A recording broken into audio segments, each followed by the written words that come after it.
పల్నాడు జిల్లా దాచేపల్లిలో ఎమ్మెల్యే ఎరపతినేని శ్రీనివాసరావు ఎన్టీఆర్ భరోసా పింఛన్లను పంపిణీ చేశారు. గత వైసీపీ ప్రభుత్వ హయాంలో తిరుమలలో కెమికల్ నెయ్యి వాడి భక్తుల మనోభావాలను దెబ్బతీశారని విమర్శించారు.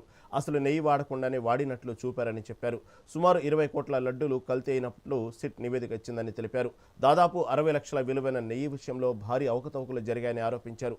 పిడుగురాళ్ల మెడికల్ కాలేజీని ప్రభుత్వమే నిర్వహిస్తుందని చెప్పారు.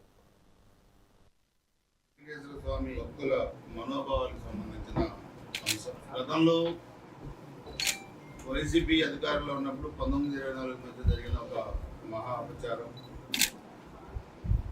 సరిదిద్దుకోలేని తప్పు. కానీ వైసీపీ పార్టీకి మాత్రం ఇది చాలా సహజం, చాలా చిన్నది. ఎందుకంటే రాష్ట్రాన్ని ఏ విధంగా లూటీ చేశారు, అన్ని రంగాల్లో ఏ విధంగా పరుష పట్టించారు, రాష్ట్రాన్ని ఆర్థికంగా ఏ విధంగా పతనావస్థకు తీసుకెళ్లారు అనేది మనందరికీ తెలుసు. ఆ అంశాల్లో భాగంగా మనం చూస్తే లెక్కరు సిట్ వేసినప్పుడు దాంట్లో అనేక విషయాలు వెలుగులోకి వచ్చాయి. ఆ మహాపాపం ఏంటంటే కల్తీ లెక్కర్ తయారు చేసి అది అమ్మి పేదవాళ్ళ ప్రాణాలు లక్షల మంది చనిపోయారు.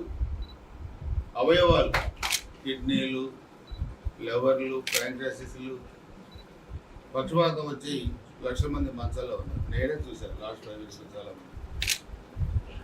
దాంట్లో ఎంతమంది జైలుకు పోయారో, ఎంతమంది దాంట్లో ముద్దాయిలుగా వచ్చారో మనం చూసాం. మిగతా భూములు కానీ, లేదా ఆ రుషికొండలో 500 పెట్టి విలాసంతో భవనం కట్టుకోవడం కానీ, ఇవన్నీ ఒక యాంగిల్. కానీ ఇది రాజకీయాలకు సంబంధం లేని అంశం ఇది.